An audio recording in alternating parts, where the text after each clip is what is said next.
সাধারণত মানুষ মনে করে যে শনির দশা বা শনির অন্তর্দশা বা শনি যদি দৃষ্টি থাকে, যে শনি যদি দৃষ্টি দেয় আমাদের জন্মছক বা কুণ্ডলিতে, তাহলে সেক্ষেত্রে আমাদের ফলাফল খারাপ হয়, আমরা বলে থাকি বা ভেবে থাকি।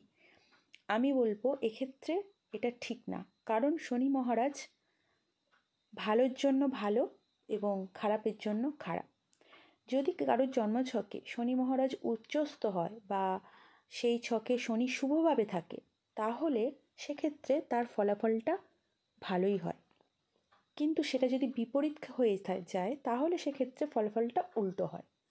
যদি কারোর জন্মছকে শনি ভালো আছে, তাহলে তার মধ্যে একটা পাণ্ডিত্য ভাব থাকবে, শান্ত ভাব থাকবে এবং তার মধ্যে বিচক্ষণ ক্ষমতা থাকবে। সে খুব ধৈর্যশীল হবে এবং সে একটু ধার্মিকও হবে। কিন্তু এক্ষেত্রে যদি খারাপ হয় শনি মহারাজ, তাহলে বিপরীত ফলাফল দেবে। ধন্যবাদ।